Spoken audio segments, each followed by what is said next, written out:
I've never had a problem with video before, so I don't know.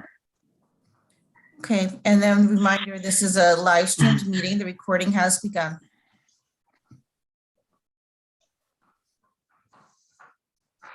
Okay, good evening. It's 6 p.m.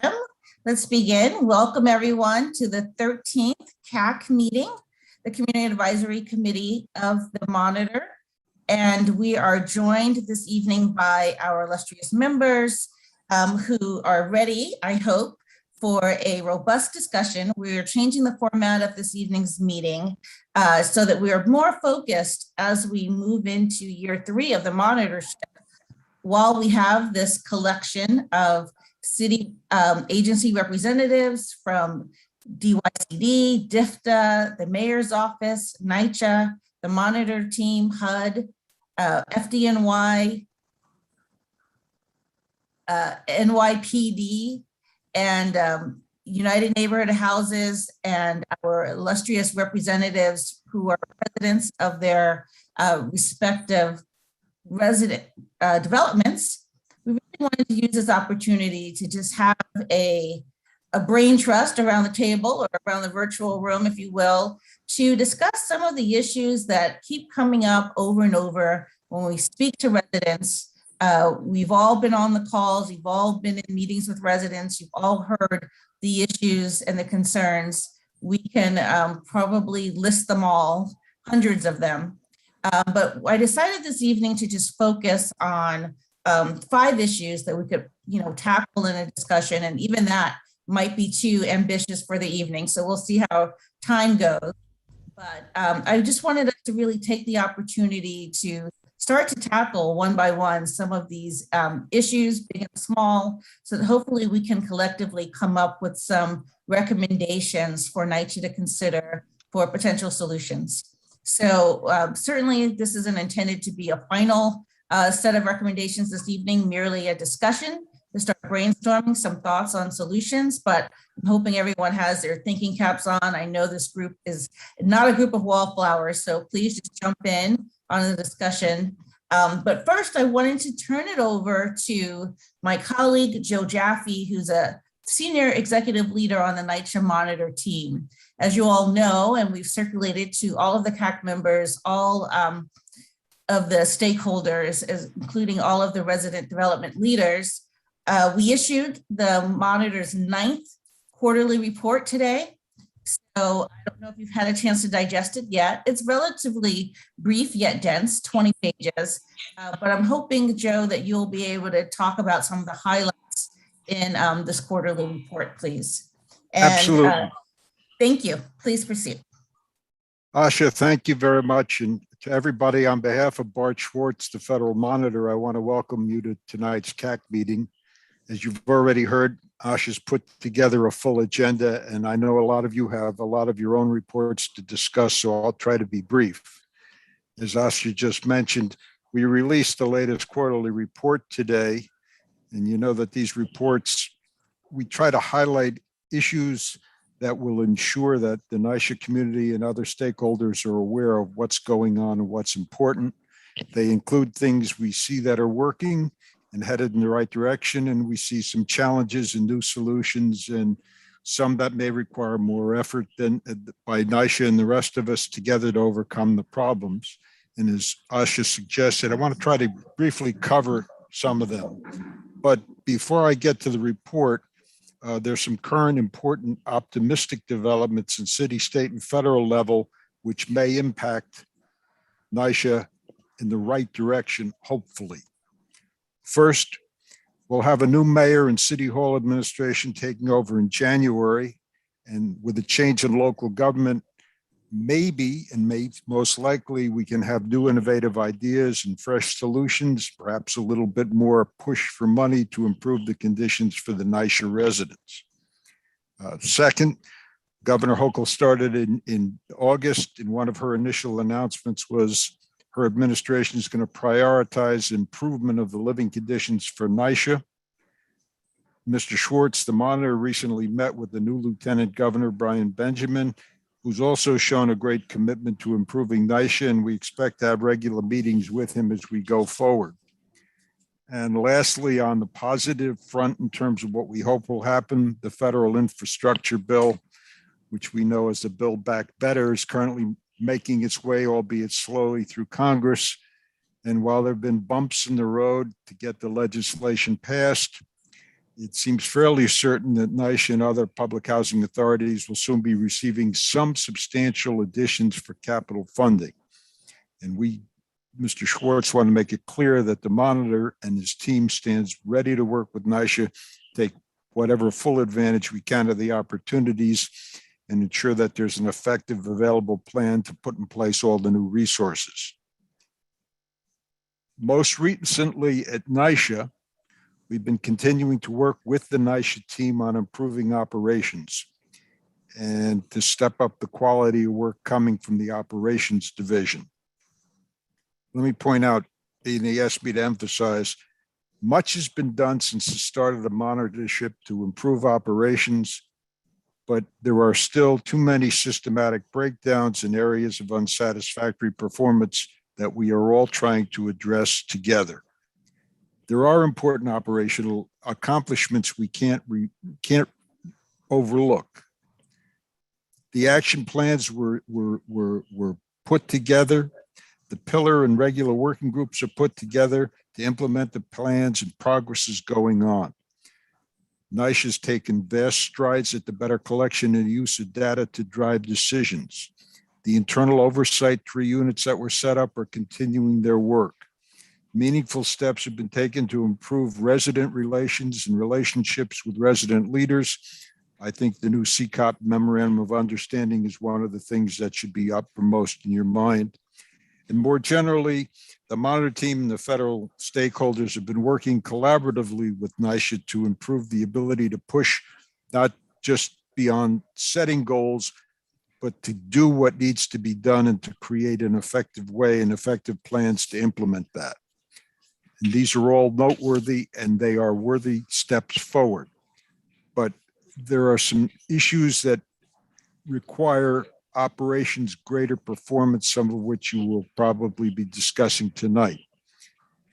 The key areas for improvement right now we're focusing on: better staff management for compliance with the procedures, more comprehensive staff training, classroom and field, continuing improvements in the collection use of data, including the assessment of staff productivity and accountability, even better communication with residents and bringing them more into Nycha's decision-making conversations, and fostering a true and more pervasive service delivery mentality and a culture of integrity among the staff.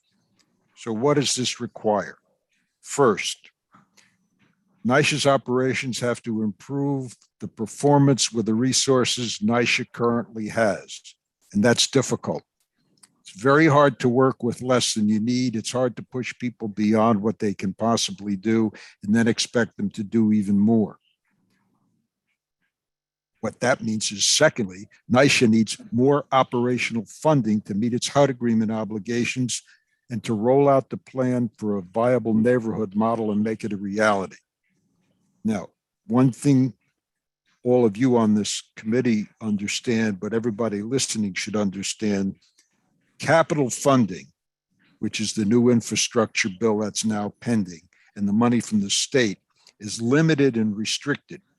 It can only be used for things such as long-term fixtures, for building renovation, for boilers and elevators and infrastructure. Operations funding is more difficult for Nycha to obtain. It's been scarce, and it includes the largest nut that Nycha has to meet, and that's staff salaries and other expenses like that, and training to support the staff. The money for the key delivery of core services to residents is operational. It's not capital, and it needs to be expanded. Nycha needs more staffing, significant more staffing, and they've been very boisterous to say they need it. But there isn't the resource presently available to get it, especially in the heating and elevator departments, and mold and lead paint and remediation, skilled trades, painters, plumbers, plasters, things of that nature. More operational resources are an imperative, especially in connection with the reorganization of the departments that's ongoing now in procurement, human resources, safety and security, a topic for tonight, and materials and management assessment management. As the monitor, BART has pledged to continue to advocate for more operational funds for Nycha, as well as to continue to work with each of the pillar service areas to improve performance.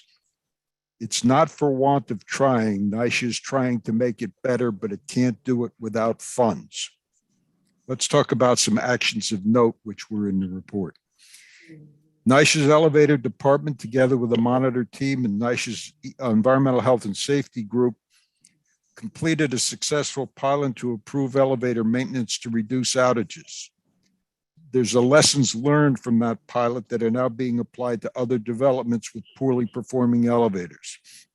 One of the biggest departments right now for elevators isn't getting the elevators as much as it's filling all the open positions for repairs and for helpers. Another area, Nycha parts and equipment storerooms.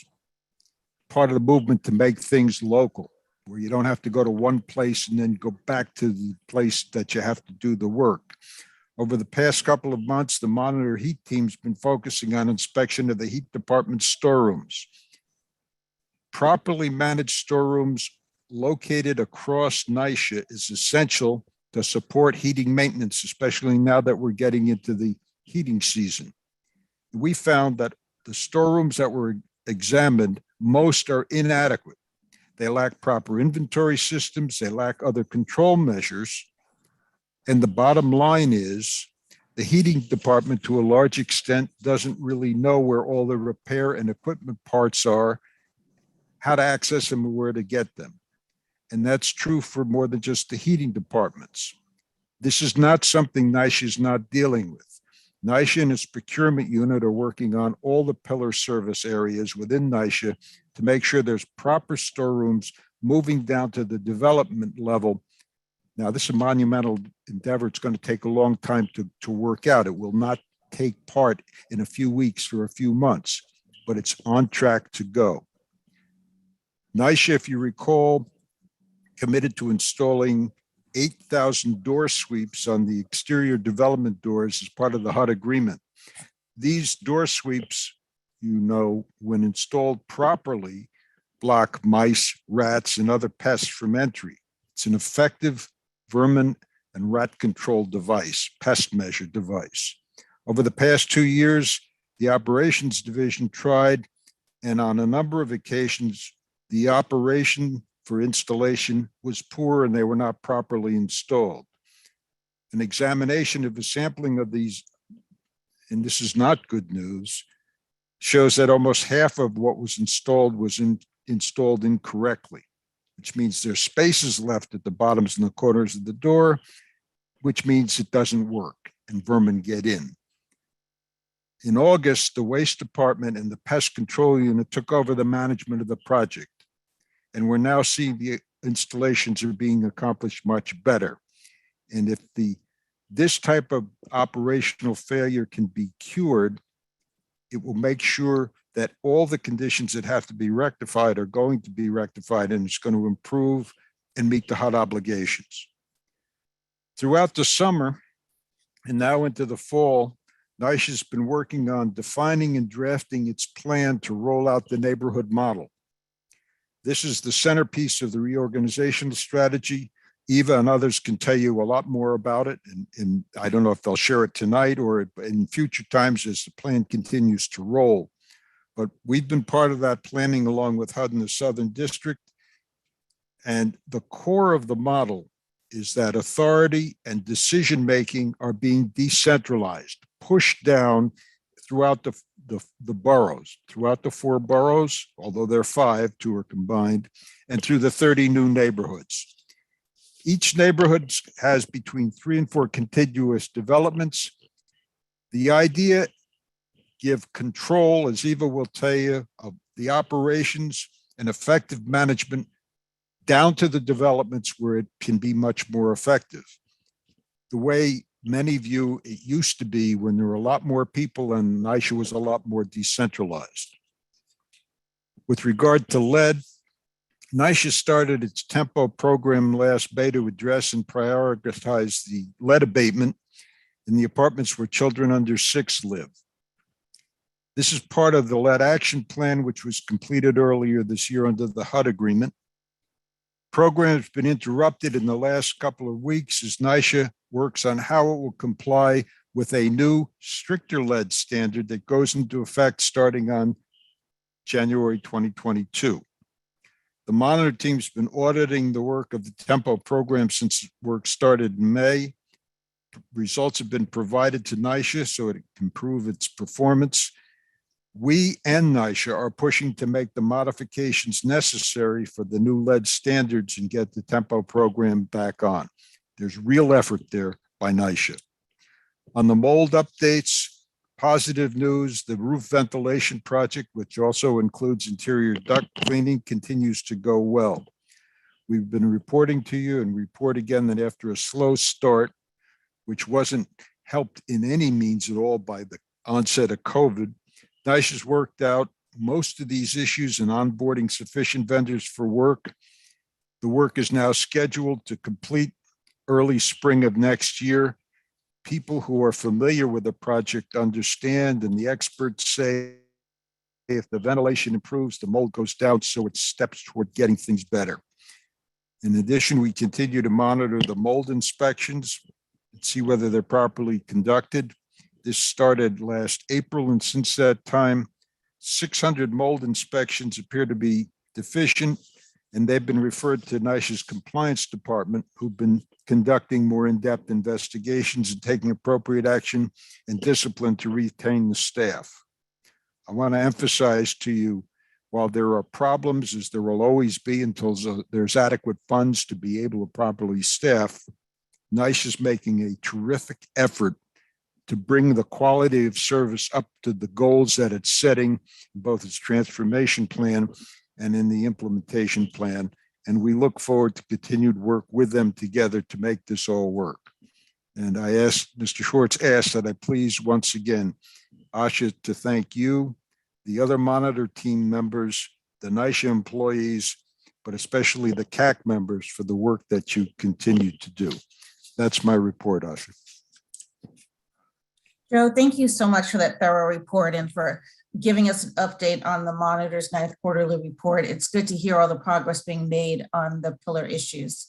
Next, I would like to welcome and give the floor to Councilwoman Alika Ampry-Samuel, who held a hearing this morning and on housing, public housing, utilities, and winter preparedness issues, which I'm sure is on the top of everyone's mind as we are in mid-October. So will you please give us an update on this morning's hearing?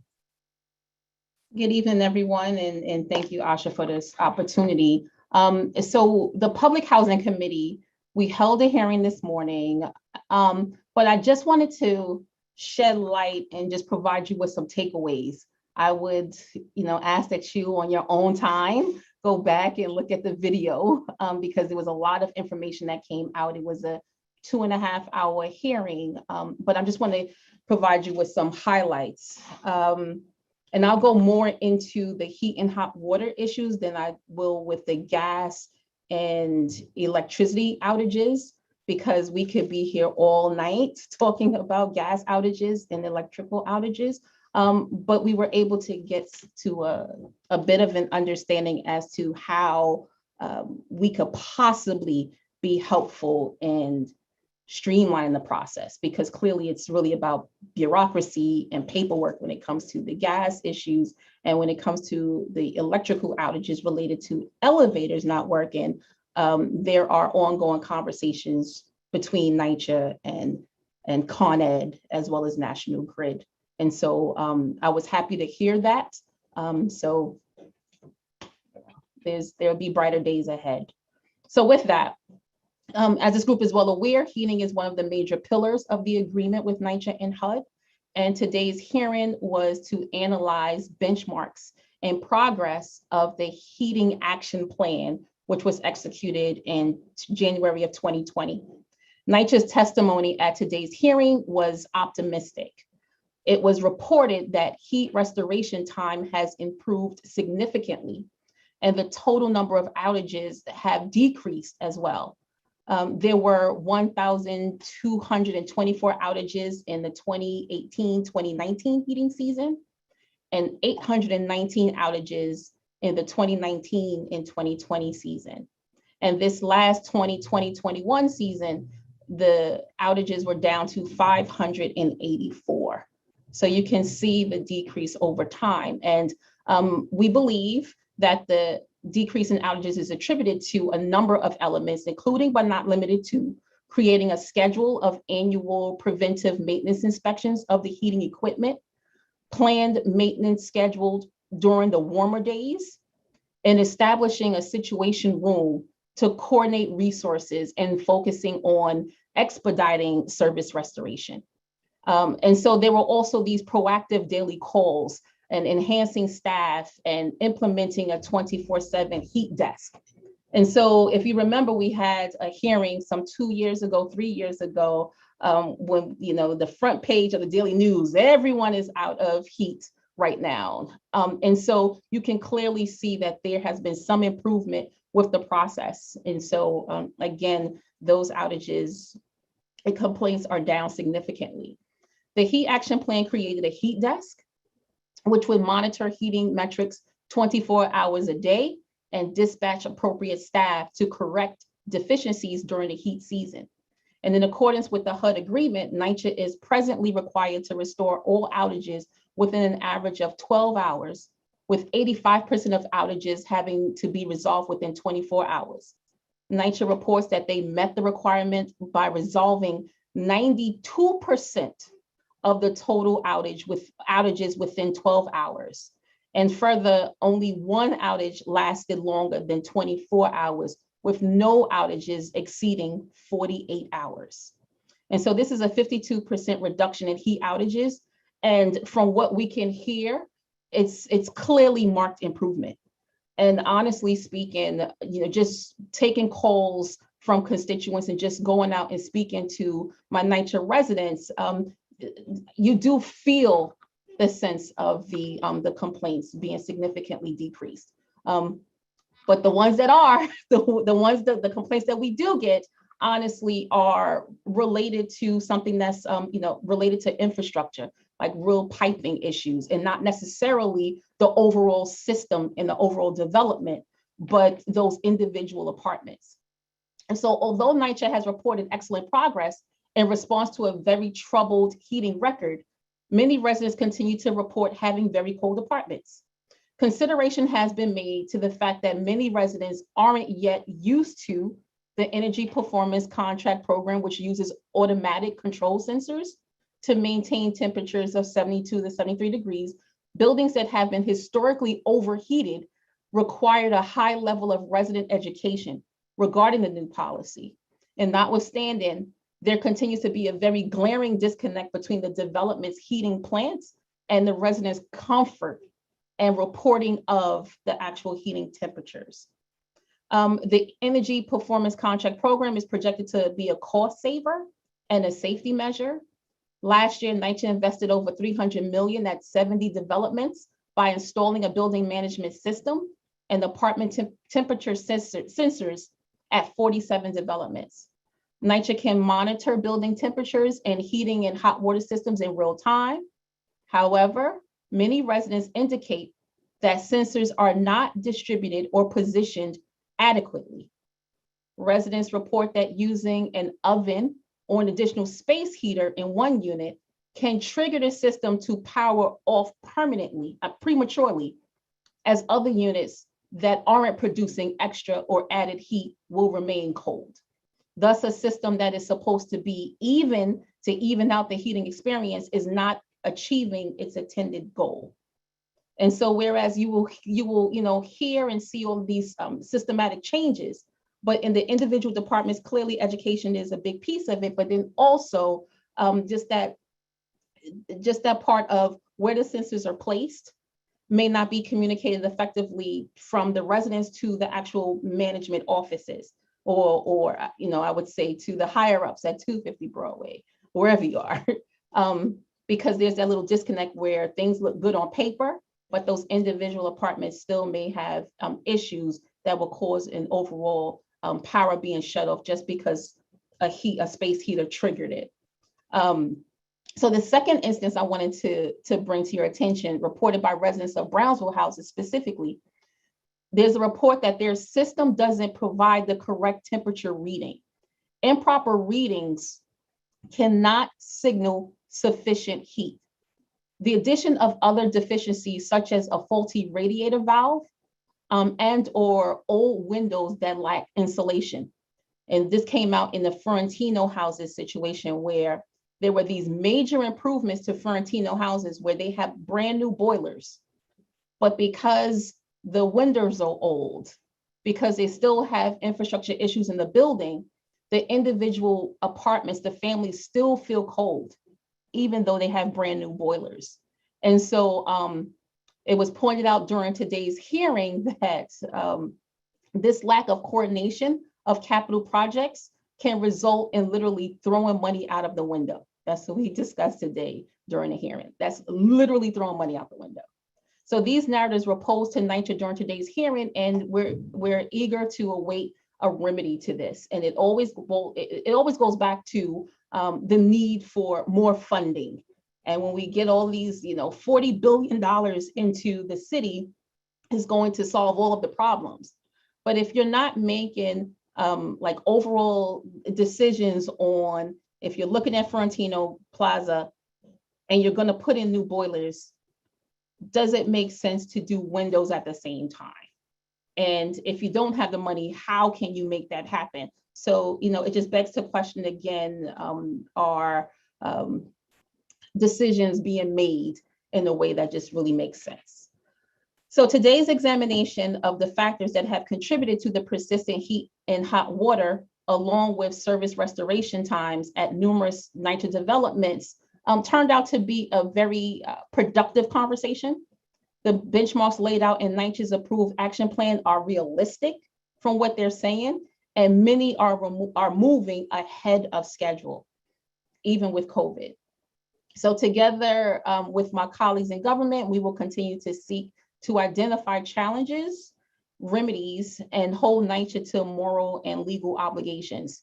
So again, today's focus was on heat and hot water, but we did ask questions about the gas outages and the electrical outages. And I'm gonna just touch on that real quick. When it comes to the electrical outages, that was a major issue this summer, because if the voltage is decreased in a community where a Nycha development is located, it will trigger a sensor in the elevator that causes the elevators to not work. And so the question is, are the elevators not working because they're just old, or are the elevators not working because the voltage has been decreased by Con Ed to prevent a blackout or a brownout in that particular area? And so then we continue to just ask questions around, like, just related to that. And like, what are we doing with communicating with Con Ed as to possibly not turn down the voltage in that particular area and look at a different area? So, again, we're told that the communications are ongoing and will be kept in the loop. And as it relates to gas outages, in addition to the hot plates that are distributed to families, recently Nycha has begun to distribute slow cookers, so that you can have a meal on top of the stove and feel like you're having one that's you produced in the oven. And so that was helpful. Again, this is something that residents do not know because of the communication issues, but we all have to work together to provide as much information as we can to residents, so that everyone can be caught up to speed and we can figure out a way to provide safe and clean and healthy housing to everyone. So that ends my report and my update. That's it. Thank you so much, Councilwoman. And on behalf of the monitor, he asked that we also send our tremendous thanks for all of the work you're doing and all the leadership that you have on this issue with the City Council. We really appreciate all of your hard work. We definitely appreciate all of your hard work as a CAC member. So thank you again for the update, but also thank you for your tireless leadership on these important issues. Thank you. with that segue, though, I wanted to open up the floor to our first topic for conversation, and hopefully some thoughts on some issues, solutions, et cetera. And it's related to Nycha winter preparedness. Let's just talk about it. I know Dan Brownell, our deputy monitor, works to lead the heat team for the monitor. So I know you might have some other thoughts and input and updates as well, if you could please share. And if anyone else has any thoughts about heat season preparedness or anything that Councilwoman Aubrey Samuel just spoke about in today's hearing, let's please share. Yeah, so Asha, one of the things I wanted to start with was something that we talked about, I think it might have been over the summer when we had a community meeting around the heat action plan. And, you know, of course, in those community meetings, we really focus on the residents and direct conversations with the residents. And it is laid out in the action plan how important it is for the residents to play their part, you know,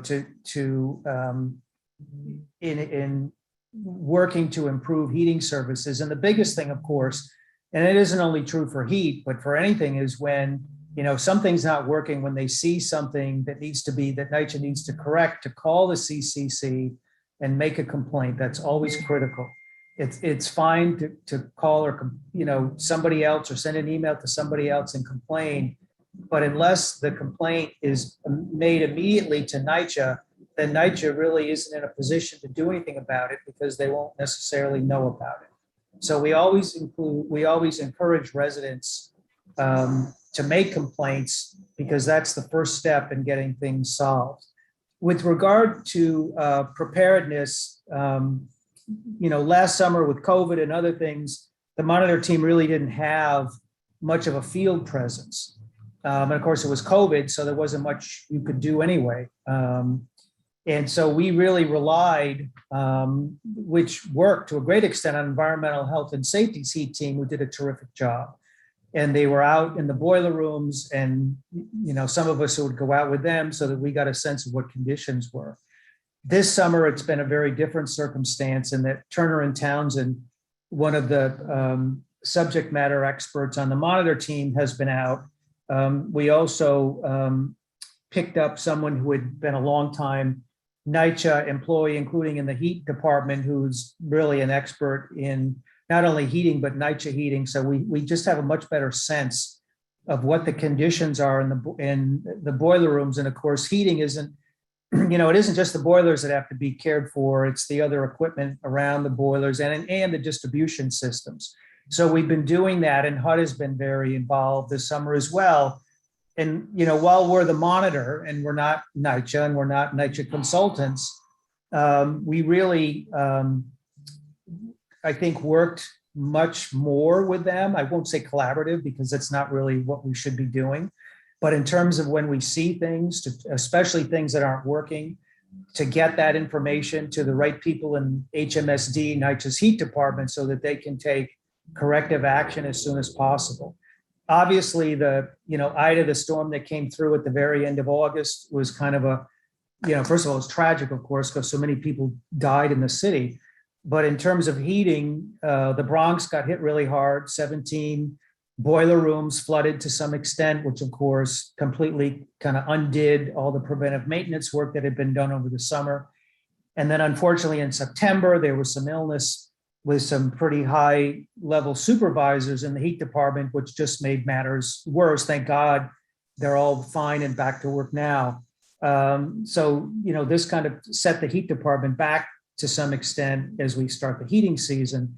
Luckily, the weather we've had, these first 2 weeks, and from what I can tell, it's supposed to extend into next week, where it keeps warm, and NYCHA really doesn't have to provide any or very little heat. It gives the heat department a few extra weeks to try to button up those boilers and other equipment to make sure that they're fully ready once the weather does get cold. So we'll continue to work with them, provide them with information where they need to, as I said, address issues as quickly as possible.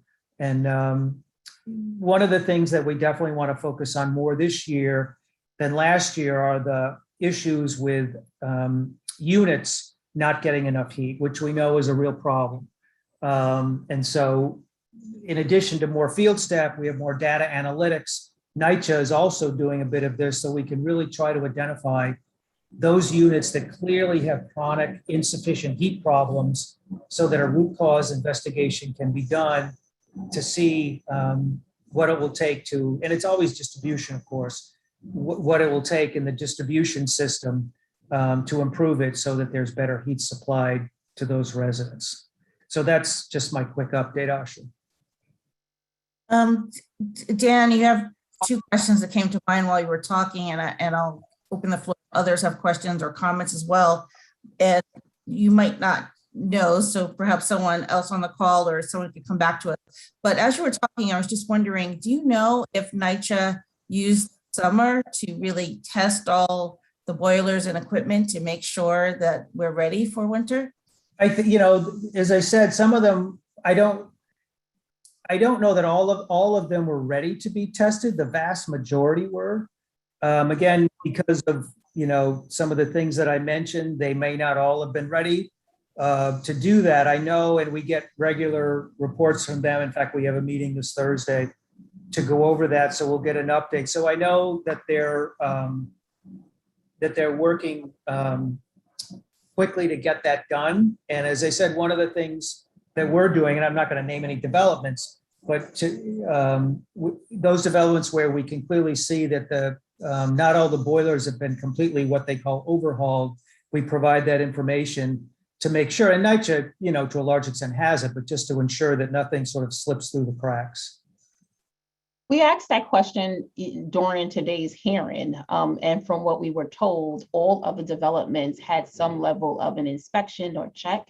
And for those developments that are problematic, those are the ones that have received more intentional focus so that they're able to make sure that the residents receive proper heat. And so if it's a need for a mobile boiler, or, just something, they, Right. they beefed up the work. And what I thought was also interesting was when we asked about, because you mentioned, Dan, about like just the folks calling in complaints, like calling to CCC. We asked how many individuals, how many residents actually have or use the My Nycha app. And we were told today that, I think close to 112,000 residents of Nycha. There are 112,000 users of the My Nycha app. And it logged in some, like, I want to say, just off the top of my head, just remember, I think some 2 million complaints. And so I just thought those, that was interesting because, clearly more people are using the My Nycha app and are filing complaints and not just calling into the CCC number. And the nice thing about that app is when you use it, it has some questions to answer, which really helps focus what the issue is. And it just makes it, it kind of makes it much more efficient in terms of addressing things. Danny, you mentioned that there's going to be a focus on really, and that's so good to hear, because as you said, there are so many units that just have chronic underheat issues. And is the advice then for those residents to call into the CCC to report that it's their unit? And am I hearing that there's going to be some kind of data tracking on that?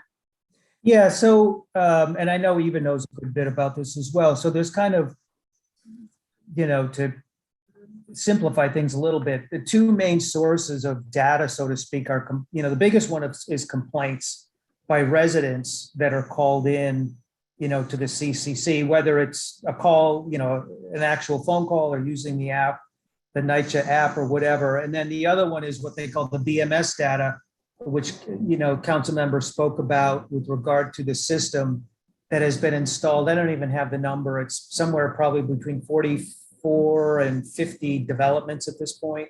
And the main purpose of those electronic sensors is more efficient operation of the boiler. But it also, again, you don't put these sensors in every apartment in the building. and you don't put the sensors in every room in the units where they're installed.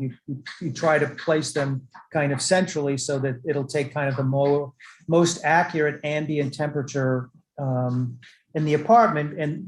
But that data, even though it's limited to some extent, is also very useful. So as I said, when I spoke a few minutes ago, using that data to try to figure out, of all the many apartments that call in heat complaints, which are the ones that are most likely to have, the most chronic insufficient heat issues. And then from there, you can go into root cause investigation. I know when EHS did some of these last summer, they were, it was after the season, of course. So residents were, telling them what happened when the weather was colder. They actually found that some of the issues were in the radiators, which were, of course, things that could be relatively easily rectified. Some of the other problems are in the risers, and that's a little more complicated because, replacing risers, especially if you have to do the whole line in some of these buildings, is expensive and time consuming. But the point is to find out what the problem is and then do what you can, to make improvements. Excuse me, I wanted to add that I live in a boiler building and it's stifling all year around. And I can guarantee you, I'm telling you that what should be a recommendation is that prior to us reaching the cold months, there needs to be some intense treatment or testing.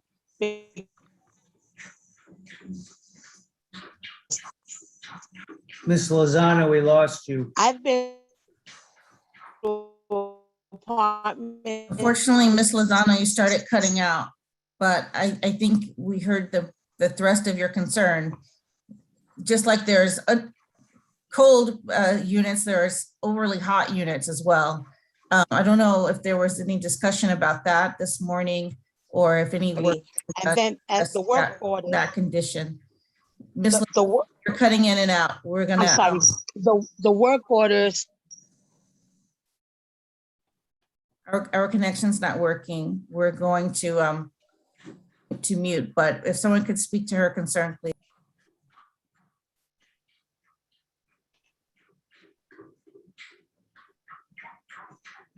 What's the question? I don't. The question is, hello? are there any testing It's a recommendation. to overly hot conditions? Hello? Hello? I'm sorry, Ms. Lozano, you're cutting in and out. I'm sorry. Can you hear me now? We can. Okay. I just think that we need to have an intense inspection on all the boilers because they're bad. They're outdated. Even when I went to several developments that we were sitting when they were going to install boilers in the 90s, in the latter year of the 90s. And I told them, I spoke to the contractors and I spoke to several management, and I knew that several developments, including my own, those boilers were going to be obsolete by the millennium. I knew that. And it was only to cut costs. And that's a very big problem with Nycha. As far as what Mr. Jaffe discussed about operations, you're absolutely right. I did speak to the chairman regarding operations. He did admit the inadequacy of it. However, operations is really, really bad in Nycha. And we got to make sure when we get this funded, because I'm positive in thinking that way, that we have to make sure that we study how that money is going to be distributed so we don't waste money the way Olika mentioned in her presentation. I just think that we should just start doing more extensive inspections in all the developments. So then we don't have an astronomical list of complaints by residents. That's all I have to say. That's a really good point. Thank you so much, Ms. Lozano. And I see that Mr. Gross has his hand up, please. I would like to raise 2 points. I think it's going to be very beneficial for Nycha to educate the residents what I was doing the last couple of years. As of now, we're preparing for the winter to make sure, number one, all the windows, the upper is closed properly. If the windows are not sealed, it's going to be a gap and your apartment will be cold. And number two, a lot of people is installing for temporary for a month or two portable AC units for the summer. And we're going to have a lot of residents going to leave that in the window without proper sealing. So once we're going to get hit by 40, 35, they will call in, it's extremely cold in the apartment, but the window is open and the AC unit is not sealed. And that's an issue what we have with a lot of senior citizens, with a lot of people where it's not educated. I think a flyer to send out for the residents, make sure your window is properly closed. If not, call in for a ticket for the property management. And also, if you have just a AC unit, a temporary unit, remove it and close the windows and make sure you have put in the child guards. And other complaint where I heard from a lot of residents the last year, with the risers is banging. It has air or water in the pipes is banging. From the banging, first of all, people are unable to sleep. And also the circulation from the heat is not 100% great when it's banging. I think we have to drain all the risers to make sure we are prepared for the season. That is my two topics. Make really good points. Asha, I'm Thank sorry. you. I wanted to ask, I have a question. Please. Is there, we have developments that don't have, that they're overdue for upgrading windows. That's another problem, and that's what's causing apartments to be cold. Is there some way that Bart, your team can find out when was the last time they installed windows in most of the developments? Because that's a very big problem in most of the developments around the city. A lot of them complain about that. They haven't had upgrades since the 70s, since the early 80s. That's a good point. I know Dan from our heat team, is that something that the monitor team is looking into in conjunction with heat? Well, it's not so much when windows were installed, it's more what the conditions are of the windows, it's a little more complicated, as I said, than just when they were installed. And I know, and I wouldn't name it anyway, but I know there's a particular senior building in the middle of the Bronx. I can't remember. But I know that has had the big problem there with the heat is the fact that there's so much draftiness from the windows. I know, I don't have a schedule. It's Twin Parks, Danny. It's Twin What is Parks it? because it's Twin Parks. Oh, yeah. And I was still waiting, now that you mentioned it, I was there this past summer because they were under stifling conditions with an infestation of rodents because they have all their terrace and patio furniture in the center of their living room. And I had to literally go there aggressively to make sure that they opened the windows because they were locked in there like rats.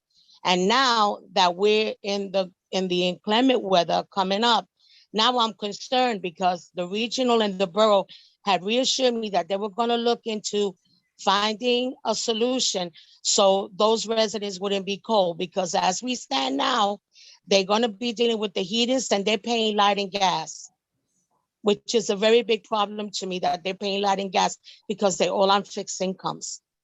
So that's the one you're talking about, Twin Parks, which is Queenie McFarland. Yes, I've been working with her for the last year and a half, and now the terrace is gonna be cold in those apartments. And now I'm gonna have to go back to the borough and I'm gonna have to fight over that. Asha was very familiar because I mentioned it to her and to Mr. Schwartz regarding the issue. And now we're faced with it again.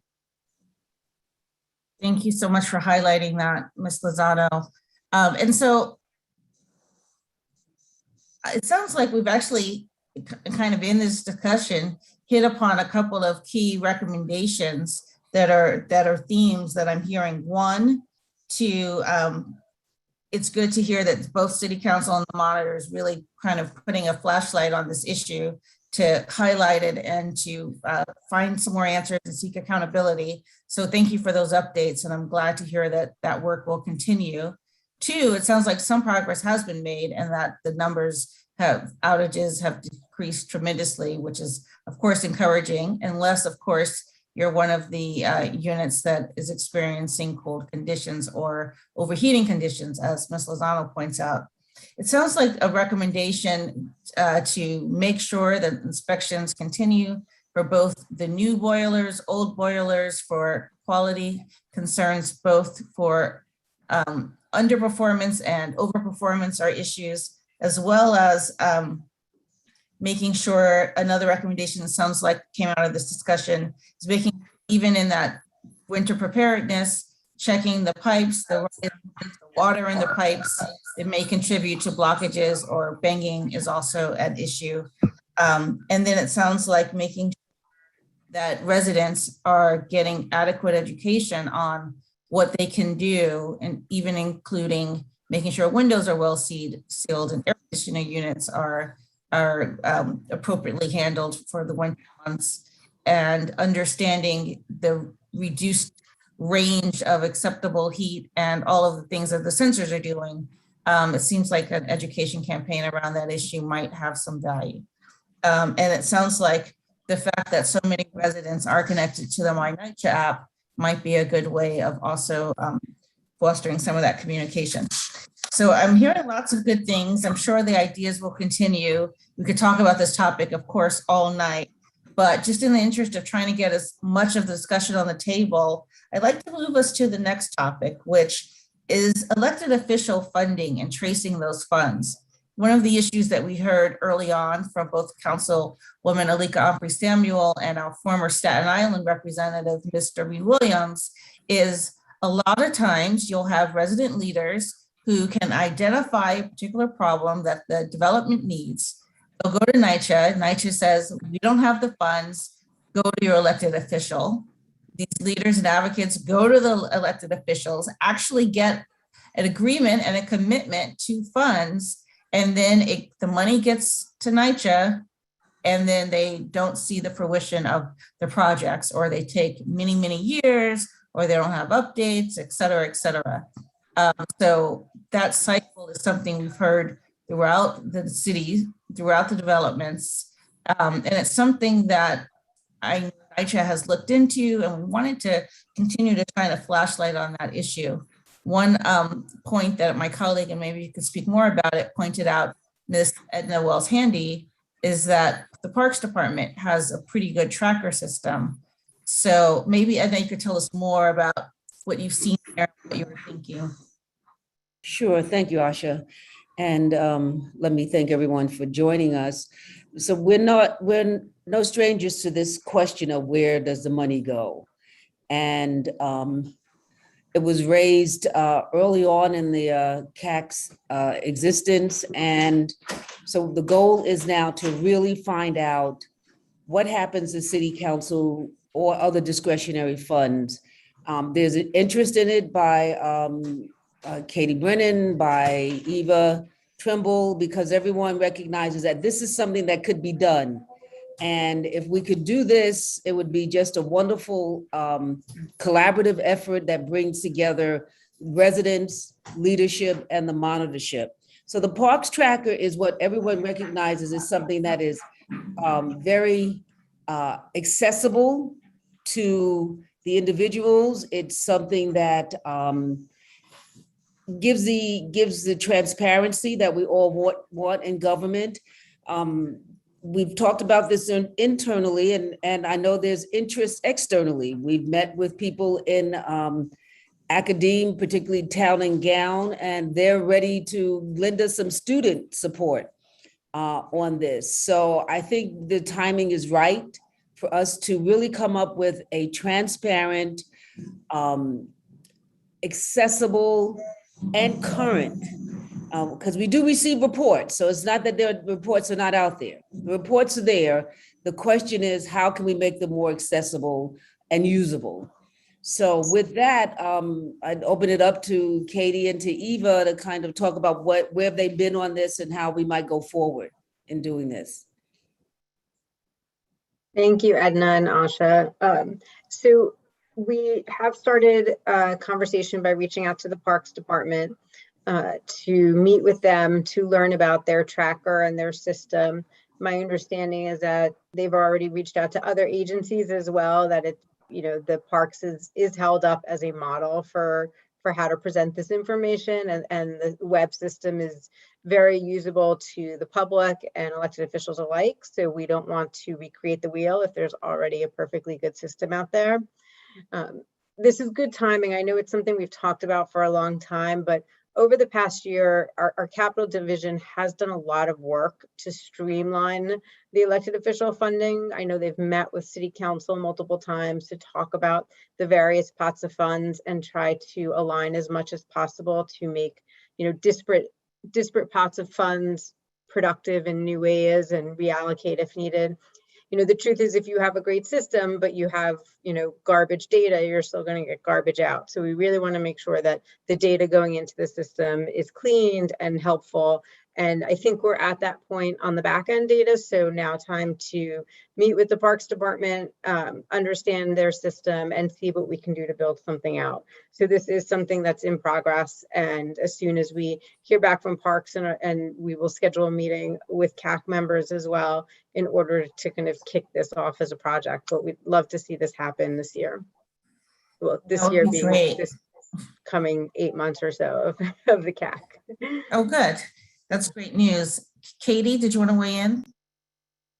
Not much to add that Eva didn't address. I spoke with my colleague who worked with parks, and they said all the same things, and they were very helpful and eager to work with us on it. So I'm optimistic, as Eva said, that we can get going on this quickly.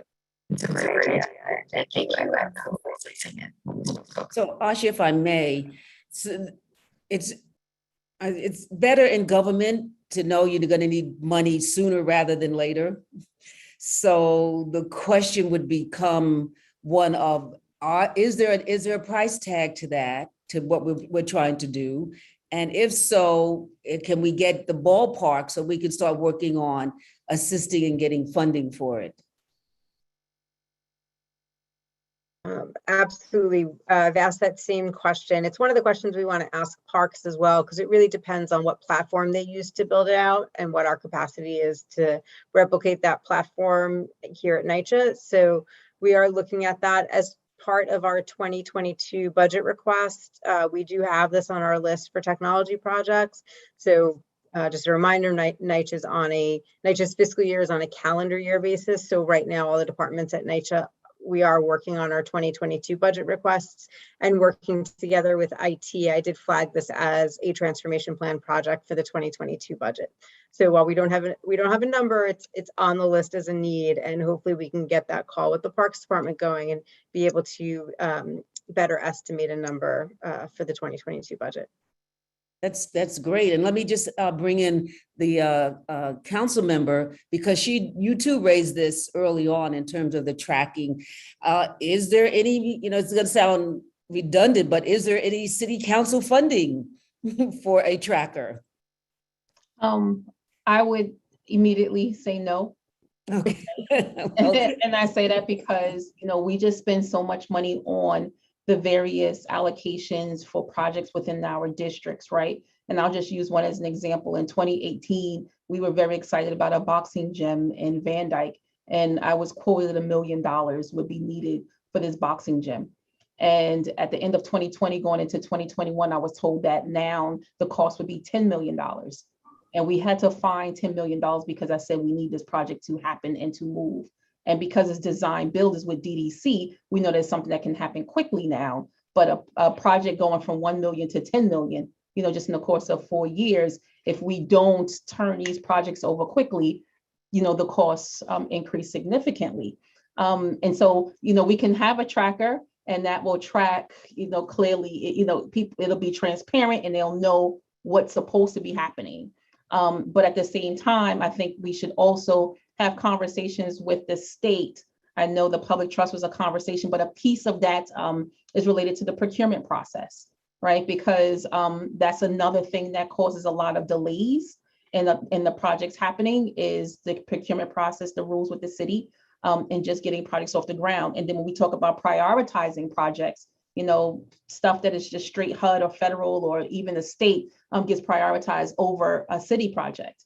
And so, we definitely need a tracker. I will not at all say that the city council should put any funding towards that because it's just so much money that we've allocated to Nycha already and haven't seen any of the projects to light of day.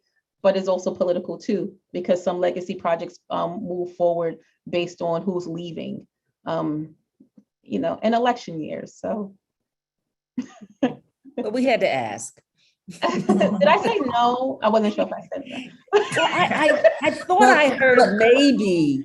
I don't know. Did I hear maybe?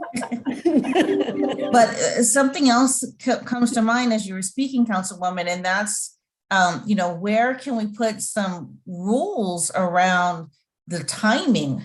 And I know the procurement process inherently slows things down, but the increased costs, the waiting years and years, like, as I know Nycha's capital is really looking at this issue. I don't know if that's something that can be put on the table to address as well. And this is something that came out too during today's hearing, that process, the procurement process and design build. If all of the projects can be design build, it just cuts out so much timing. But again, that's policy that we can also be pushing for and working on. Great. Is that something that City Council is working on from a policy perspective? That's the state. Oh, that's the state. Got it. Okay. So that's an important piece to put on the table. Before we switch topics, does anyone else want to weigh in on this one? Okay, good. Well, I'm glad to hear it sounds like we have something that maybe we could get a check mark on in the next few months. Mr. Gross, did you want to weigh in? Yes, you hear me? Yes, go ahead, please. I will give mine experience what I had know from two developments over here.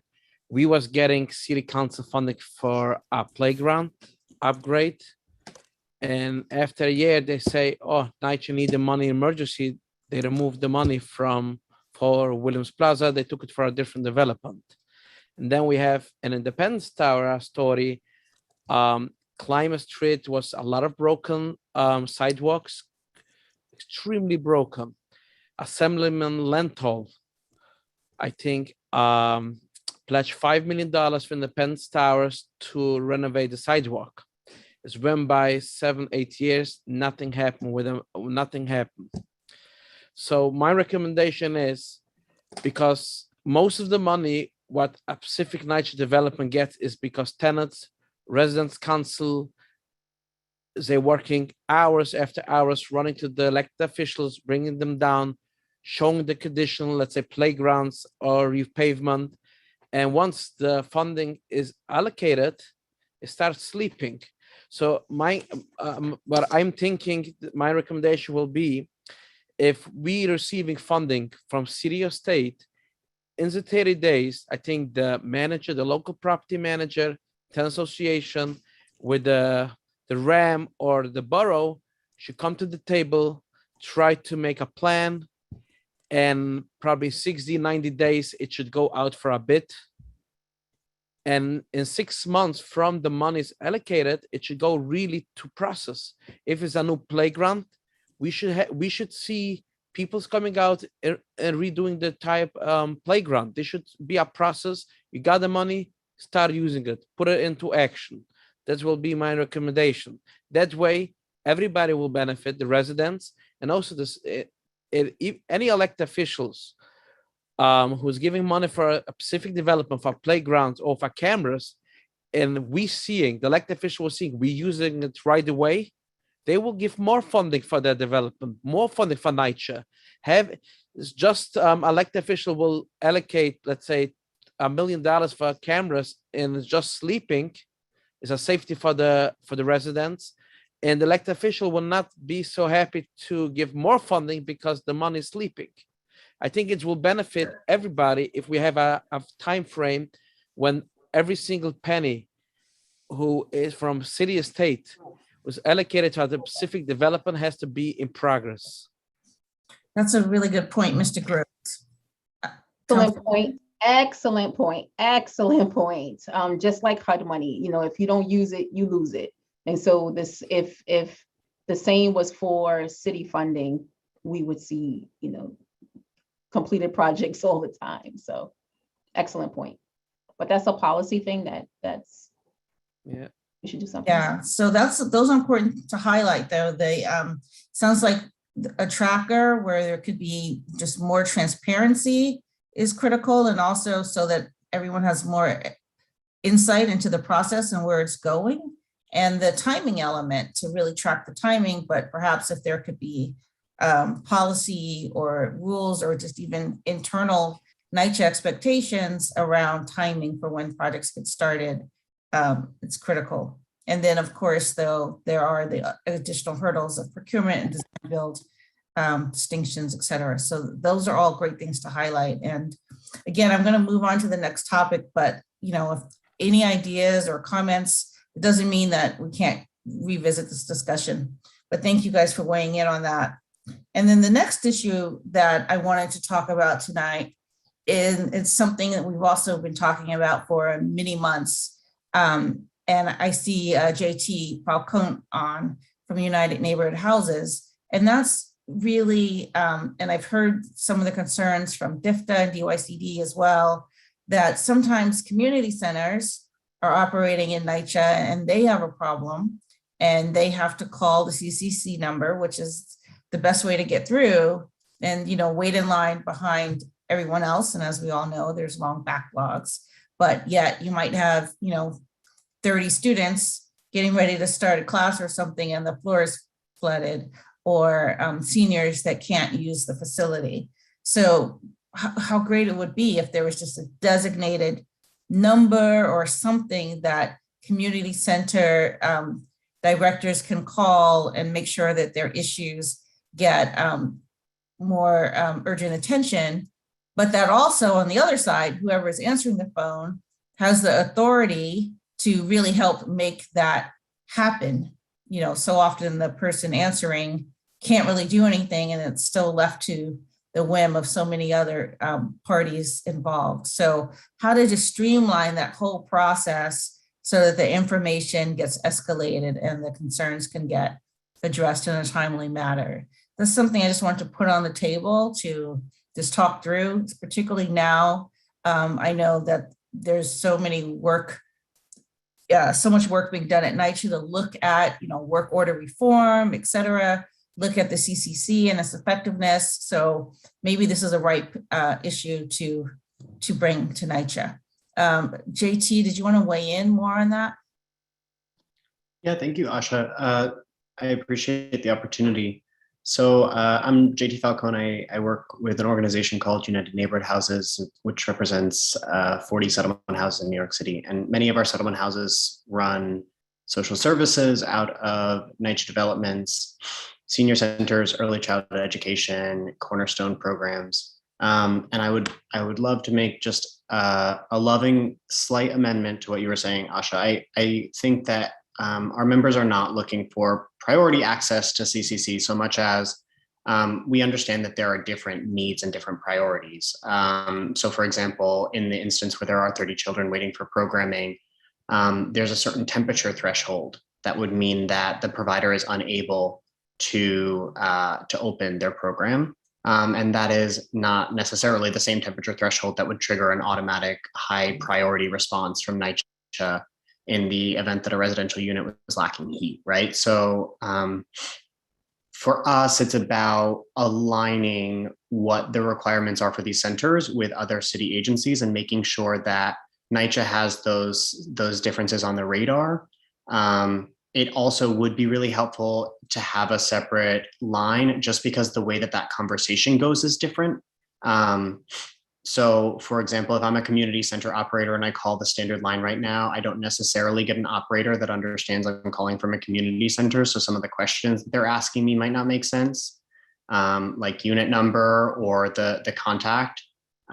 We've worked with NYCHA throughout the course of our partnership, which really honestly goes back to the founding of NYCHA, to make sure that they have regular and updated information on the operators of those centers and contact information for those folks. But that's just within UNH's membership. There are other CBOs. And so sometimes that information can get out of date.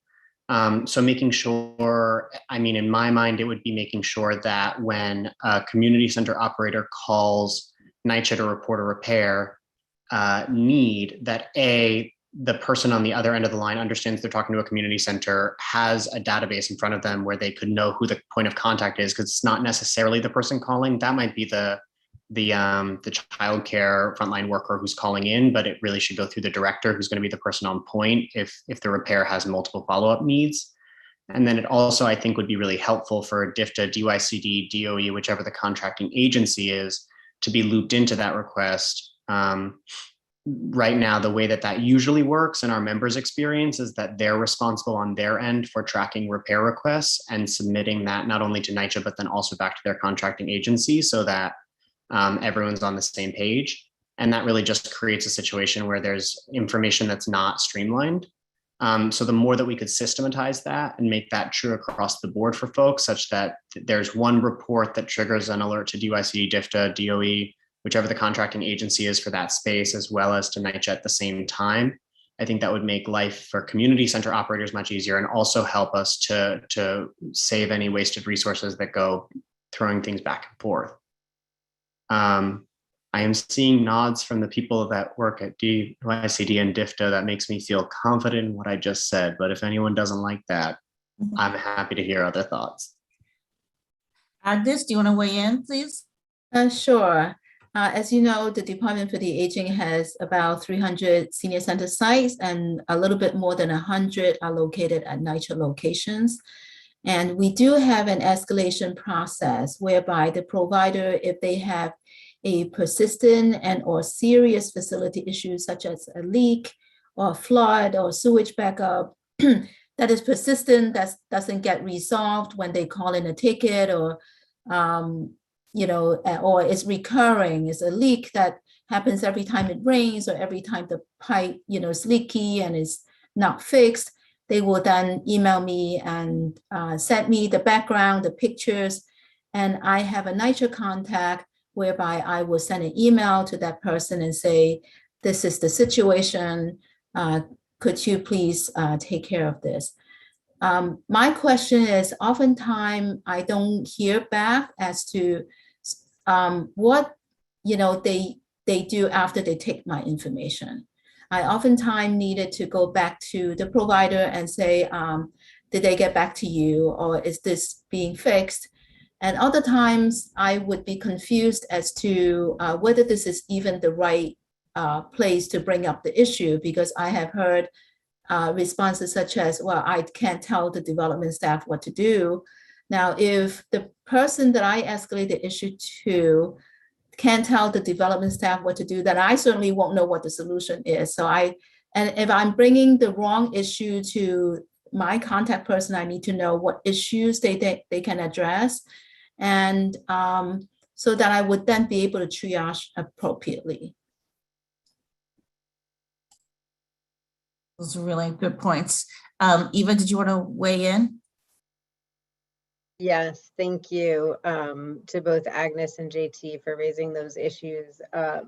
These are really important nuances that, frankly, Asha raised some of this to me a little earlier, and I did not realize that, when you called the CCC, we didn't have a community center script, that the priorities weren't aligned. And I think these are things that we can definitely work on together to fix going forward. We've been working with the CCC on another project of ours as part of transformation plan around closing work tickets without labor, and have really learned a lot about streamlining the communication with residents, understanding and really mapping the process when residents call, and taking a whole new look at the scripts and the process. And so I think this is perfect timing for us to sit with the CCC together and think through what that would be for when a community center or community partner of any type call us to make a complaint about one of our facilities. So I commit to working with you on this and setting up a meeting for all of us to talk through this together with the CCC and see what we can do to streamline that process.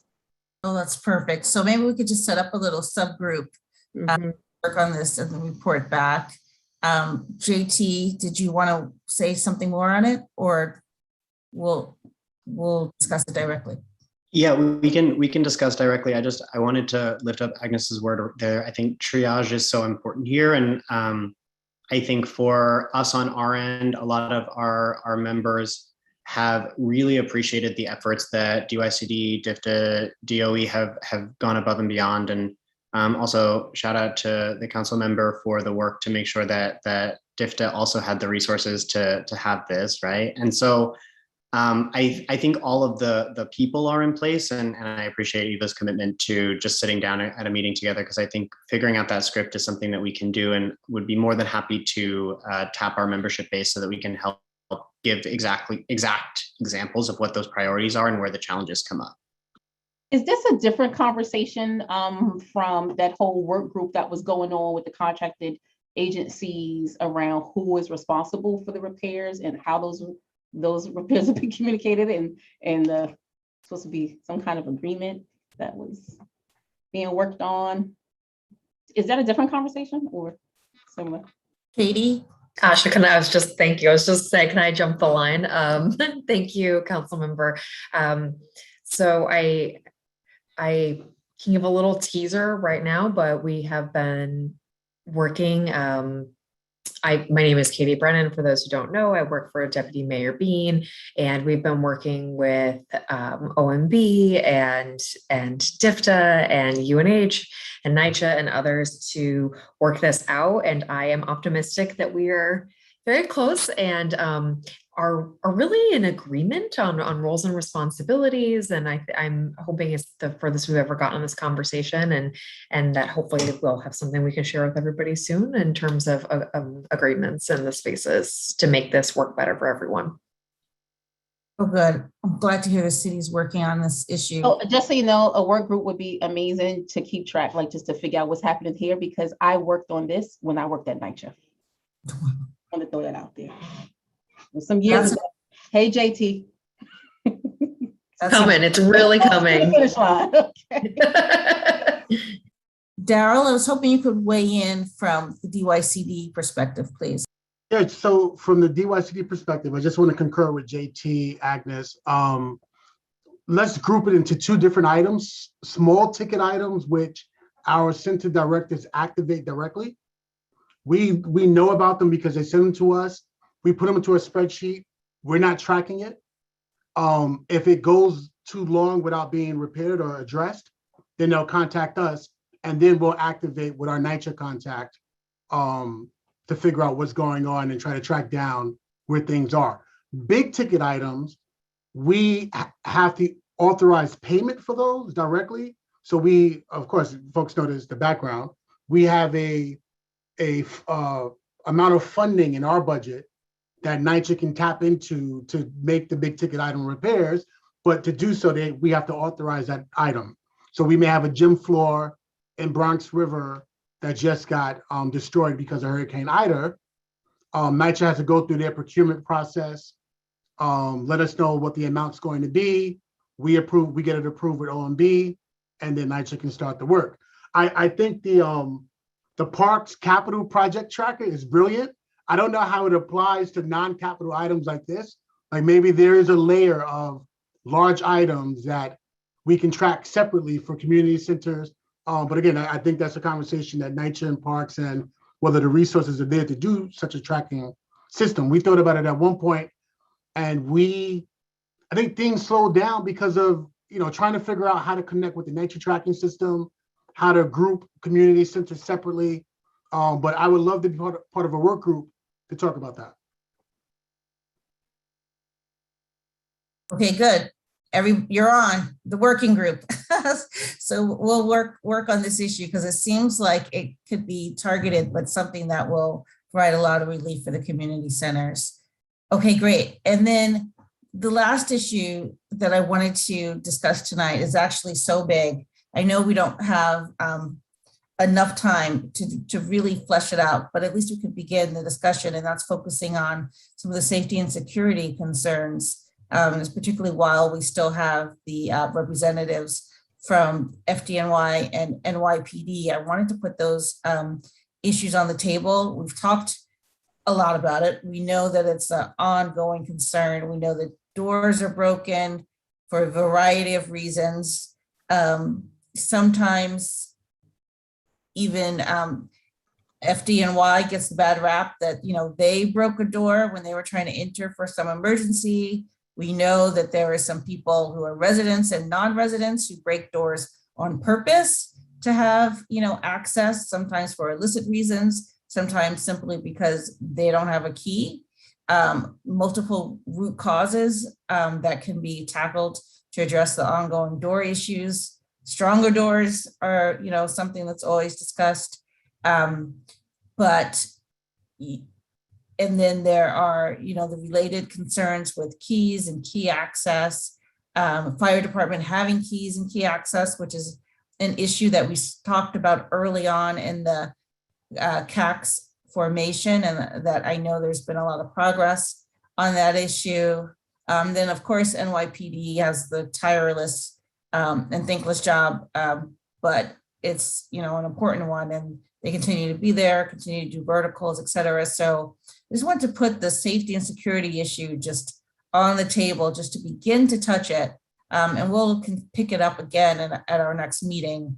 But if there were specific thoughts and concerns that are particularly germane to this group weighing in on that issue, let's talk about it. Katie, I see your hand up. Yeah, but I wanted to provide two more general updates that are both focused on serving the residents better and prevention. So the first is maybe slightly different than this, but I think related, and that is that of mental health. And so after it was raised at one of our community level CAC meetings last month or a few weeks ago, we have connected EVP Cydia Sherman with the Thrive group, and members of Thrive are coming to some of the recurring Nycha meetings.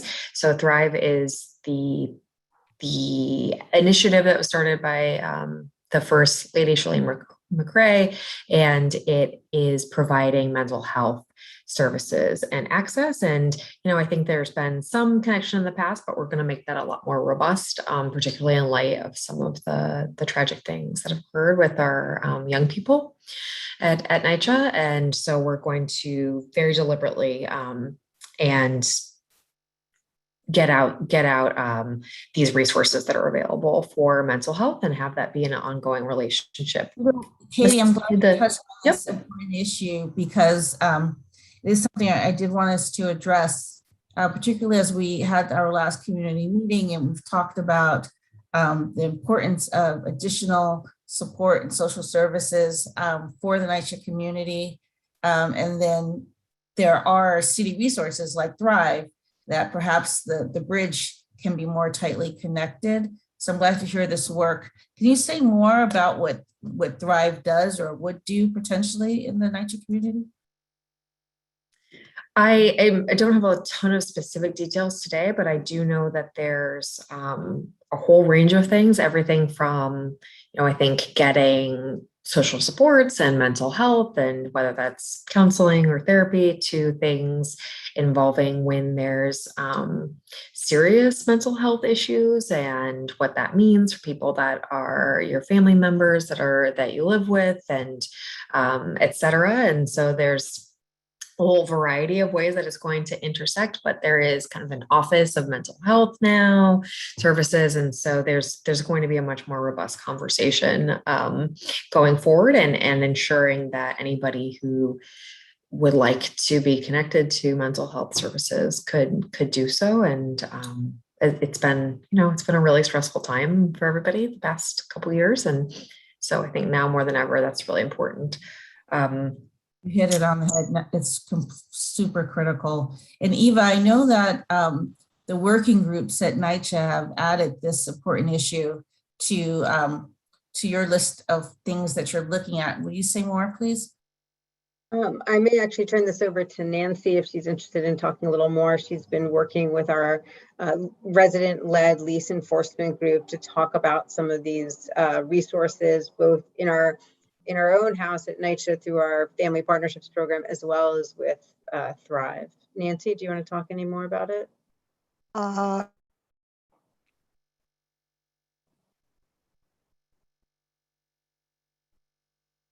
you're back on mute, Nancy. Went on mute. But I know that the work is just beginning, so I don't know if there's much of an update just yet.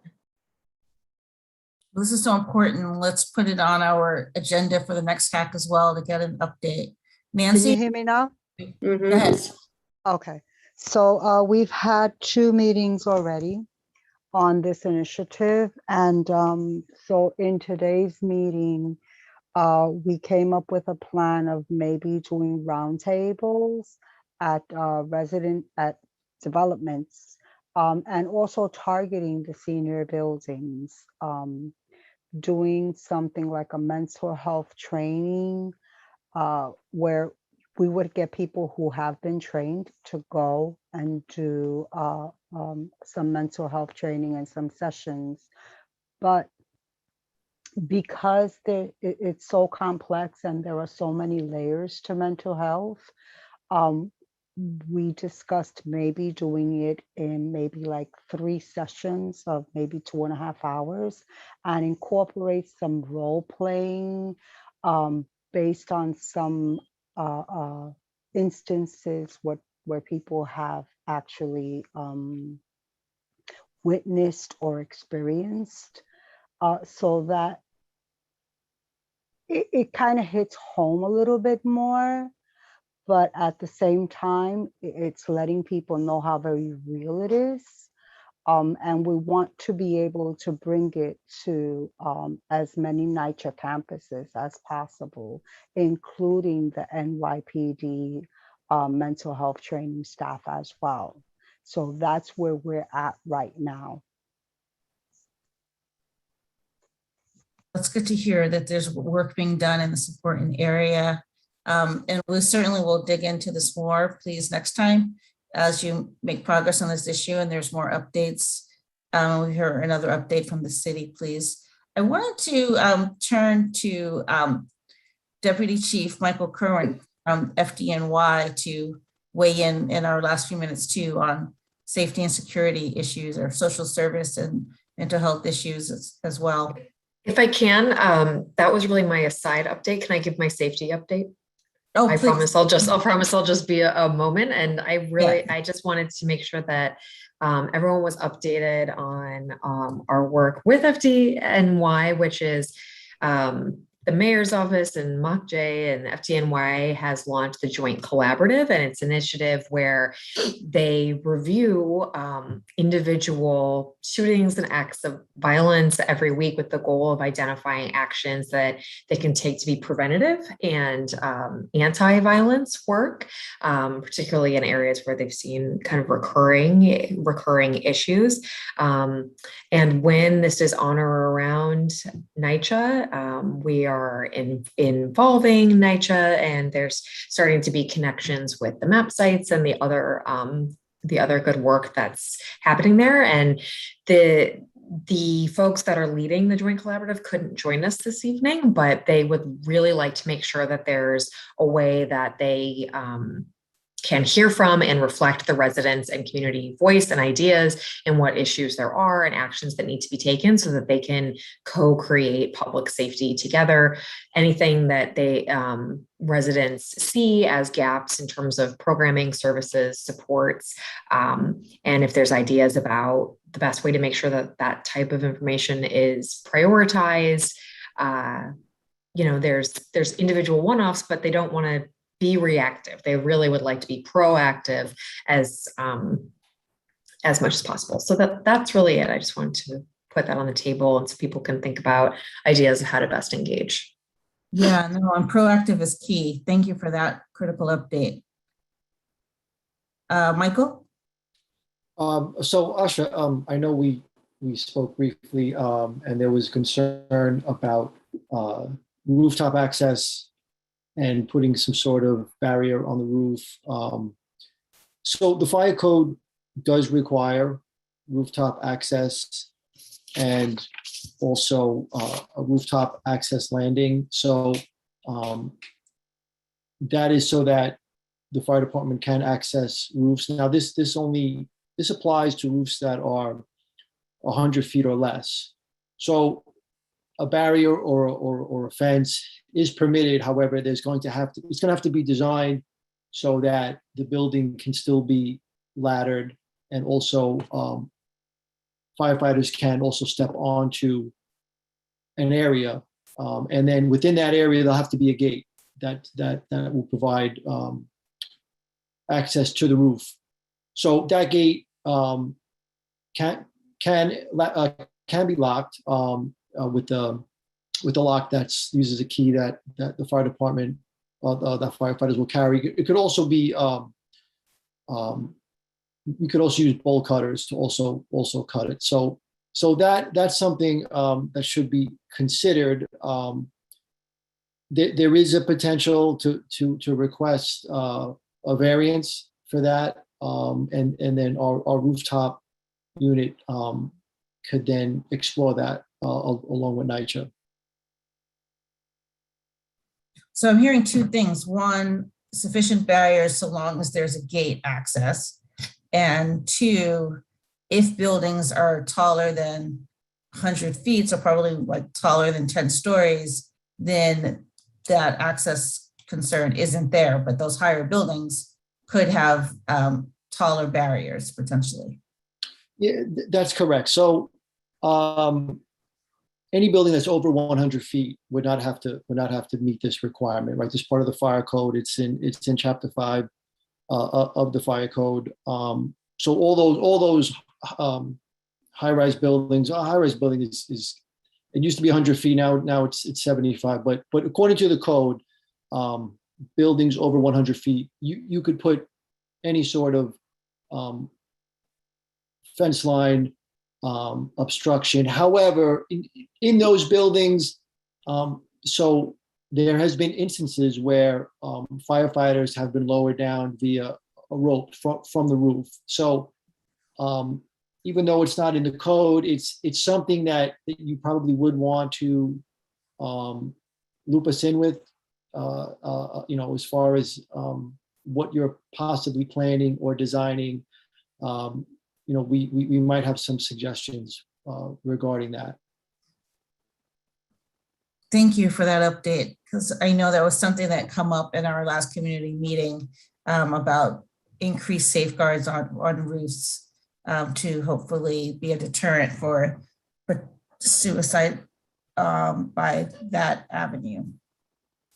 And I wanted to open the floor up to Deputy Chief Gottesman, if you wanted to weigh in on safety security issues or any other CAC member before we close out for the evening.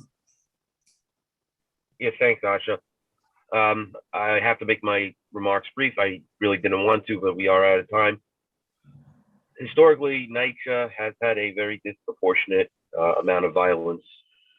We've gone back 19 years. We could go back further, but there's really no need to. Nycha is approximately 5% of the city's population, but when it comes to shootings, historically, it has about 20% of the share.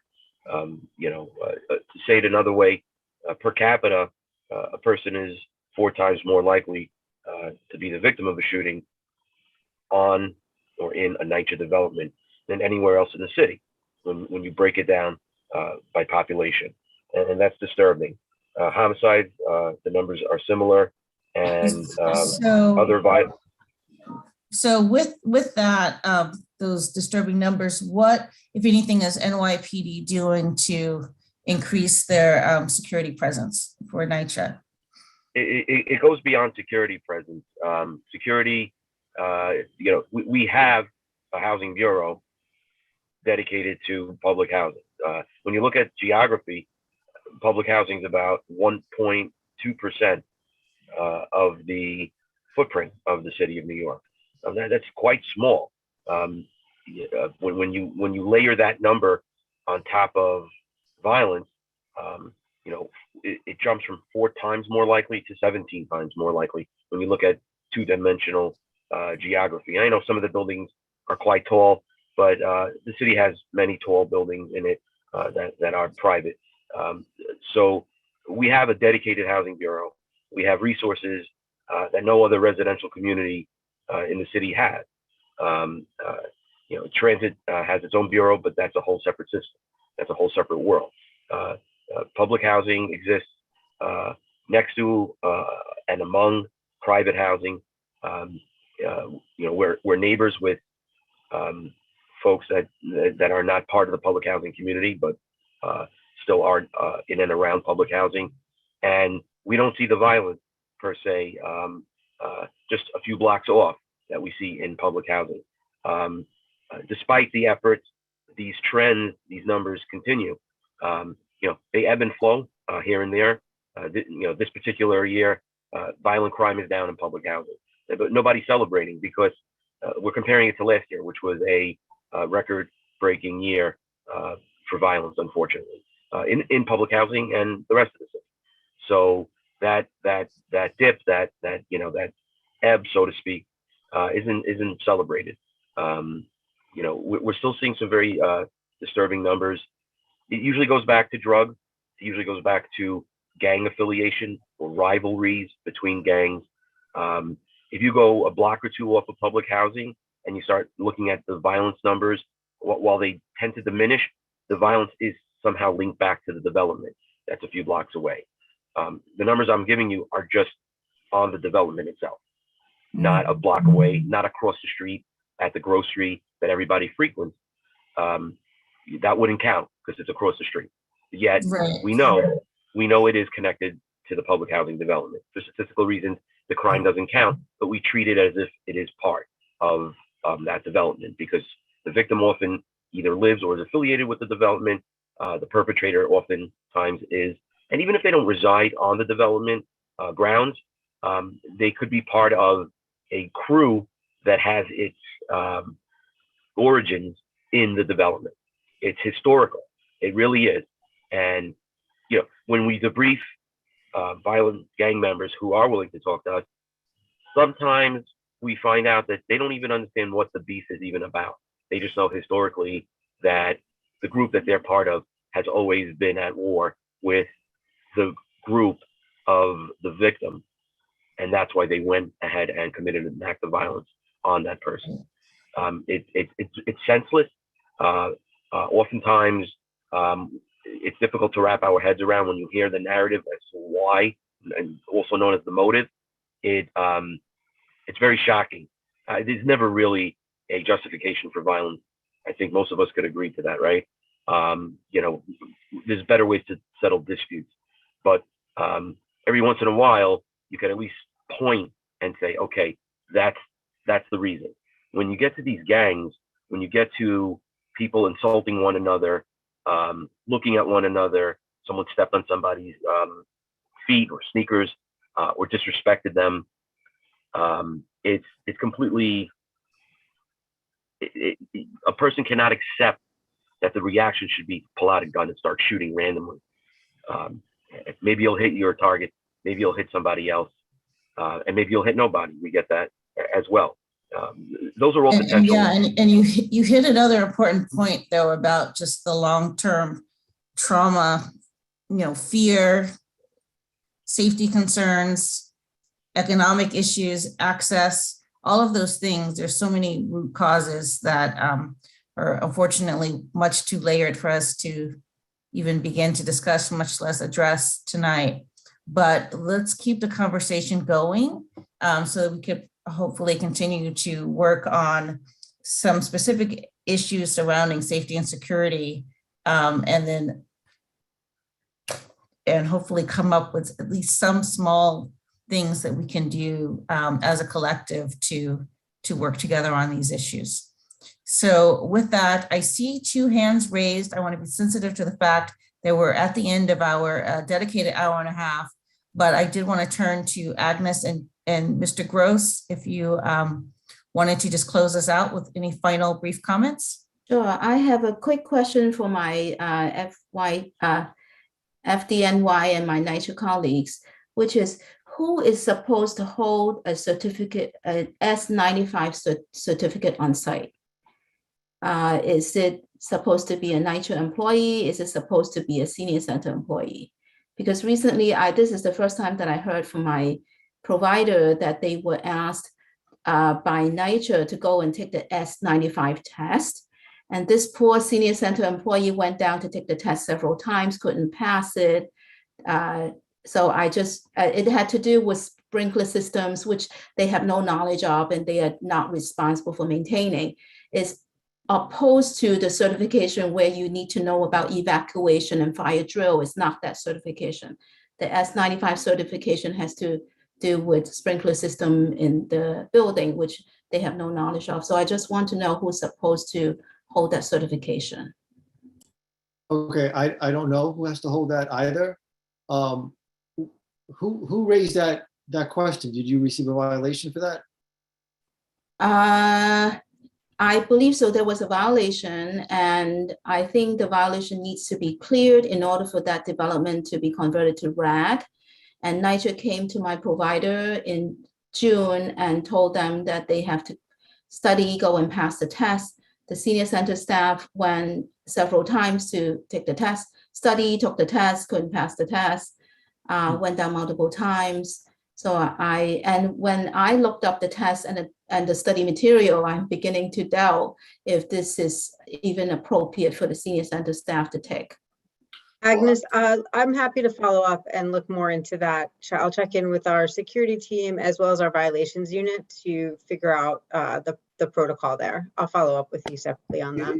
Yeah, Thank Agnes, you. and I was going to mention most security guards that are working on Nycha facilities in one fashion or another do have the S95 certification, which is basically a Firewatch certification. Okay, thank you. Okay, great. We'll follow up. And Eva will get in touch with you directly, Agnes. Thank you for raising that. Joe? Yeah, my comment, what I want to say is we were having a meeting last week with the chief of housing at PSA 3. So what we find out, a lot of developments is complaining, most of Nycha developments now is complaining about homelessness. People are sleeping in the staircases or in the hallways. You find people using the staircases to eat, to urinate, and do any other stuff. And what we have to start getting involved with the homeless services in conjunction with the NYPD to try to offer services and to make sure and to clear out the staircases. And the other issue what we had from most of the developments is during the COVID-19, the last 15 to 18 months, the drug usage and sale in the Nycha, in all Nycha development went really high. Most of the developments is right now reporting multiple issues right now in the development. There's a second thing. The question is what a lot of people was raising, what Nycha can help us do. First of all, if we have really troubled tenants or criminals with eviction process, as of now, as everybody knows, the court is closed. The local management should probably call in the person. And what we can do locally, working with the local precinct and with the homeless services to clear that out from our lobbies and hallways, staircases.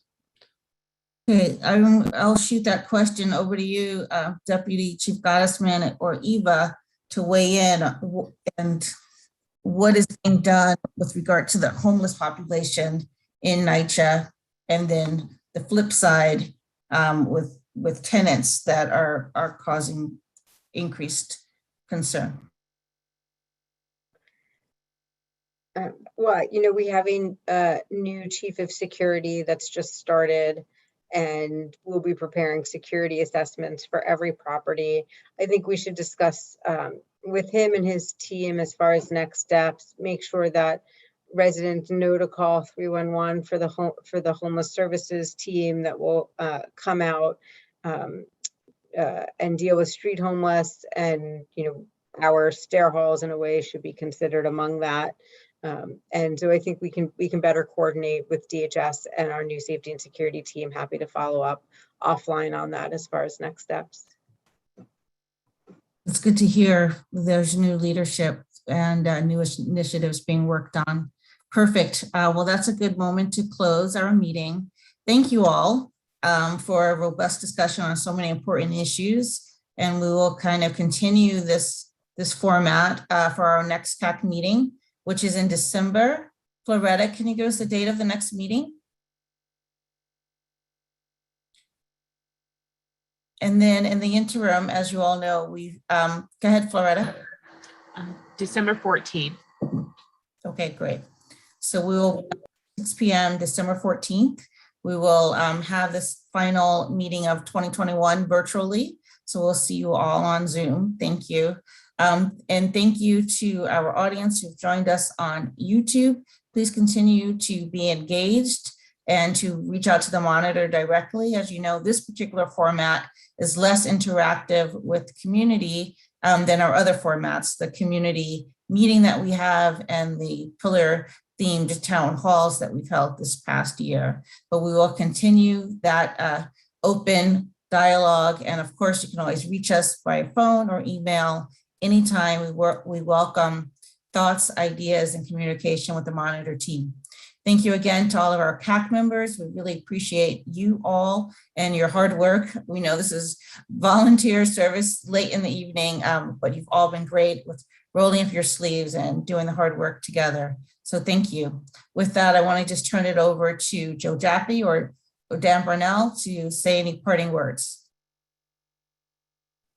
I want to echo before Dan does, a thank you to everybody for your continued participation, all of the CAC members and all the Nycha people. This kind of unified effort eventually will get us where we have to be. It may take longer than we want, but we're going to get there. Thank you again for your participation. Dan? Yeah, echo that. Thanks, everybody. Good night. Thank Thank you, everyone. Good night. Night. Good night, everyone. Good night, everyone. Good night, all. Emily, you want hard or soft? So stupid. I'm gonna need you to grow up just one day. Soft.